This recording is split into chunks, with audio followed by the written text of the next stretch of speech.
నమస్తే, నేను Vamsi. Welcome to viewpoint. పాకిస్తాన్కు పుండు మీద కారం చల్లినట్టయిపోయింది మైక్రోసాఫ్ట్ తీసుకున్న నిర్ణయం. మైక్రోసాఫ్ట్ తన కార్యాలయాన్ని పాకిస్తాన్లో పీకి పారేసింది. అఫ్కోర్స్ మైక్రోసాఫ్ట్ పాకిస్తాన్లో తన కార్యాలయాన్ని పూర్తిగా మూసివేస్తున్నట్లు అధికారికంగా అయితే ప్రకటించలేదు, కానీ ఆ దిశగా అడుగులైతే పడుతున్నాయి. 2000లో మైక్రోసాఫ్ట్ పాకిస్తాన్లో తన కార్యకలాపాల కోసం కొత్తగా ఆఫీసు ప్రారంభించాలని అనుకుంటున్నప్పుడు పాకిస్తాన్కి చెందిన టెకీ అయిన జావేద్ రెహమాన్ మైక్రోసాఫ్ట్ తరపున పాకిస్తాన్లో ఆఫీస్ ఓపెన్ చేయడం కోసం ఆయన సహకరించాడు.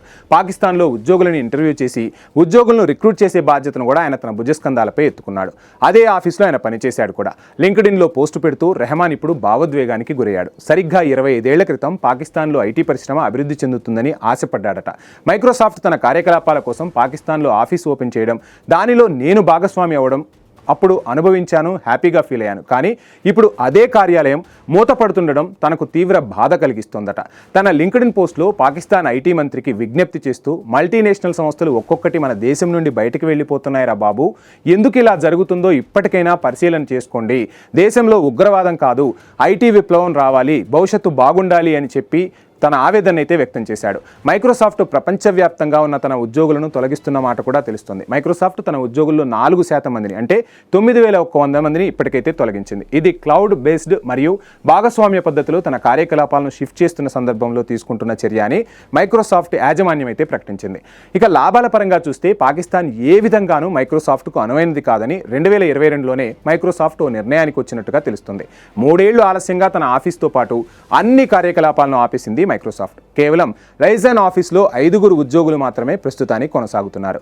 ఇక ఇదంతా చైనా రియాక్షన్ అని కూడా చెప్తున్నారు. ఆటోమేటివ్ దిగ్గజాలైన సుజుకి, టొయోటా, హోండాలు తమకి వ్యాపార అనుకూల పరిస్థితులు లేవని పాకిస్తాన్ నుండి వెళ్ళిపోయాయి. చాలా కాలం ఈ పరిస్థితులు ఉన్నాయి కూడా.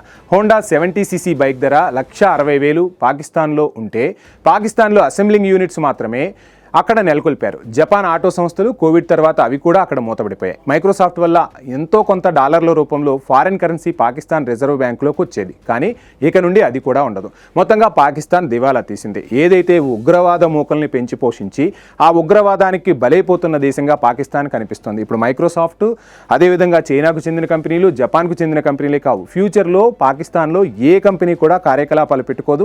ప్రపంచంతో పూర్తిగా సంబంధాలు తెగిపోయి పాకిస్తాన్ ఒక ఉగ్రదేశంగా, ఉగ్రమోకగానే మిగిలిపోయే పరిస్థితులు అయితే స్పష్టంగా కనిపిస్తున్నాయి. సో ఇప్పటికైనా పాకిస్తాన్ పాలకులు ఆ ప్రజలకు సంబంధించి, అదేవిధంగా అక్కడ మౌలిక వసతులు కల్పించాలి, ప్రజల భవిష్యత్తును తీర్చిదిద్దాలనే దిశగా అడుగులు వేయకపోతే మాత్రం పాకిస్తాన్ ఒక ఉగ్రదేశంగా ప్రపంచం ముందు గుర్తించారు. ఇప్పుడు ఇక మిగిలిపోవటం అనేది ఆ భవిష్యత్తరాలకు ఒక పెనుశాపంగా మారటం మాత్రం ఖాయం. ఇప్పటికైనా పాకిస్తాన్ బుద్ధి తెచ్చుకోవాలి, అక్కడి ప్రజల గురించి ఆలోచించాలని మనము కోరుకుందాం. ఇది ఇవాల్టి వ్యూ పాయింట్.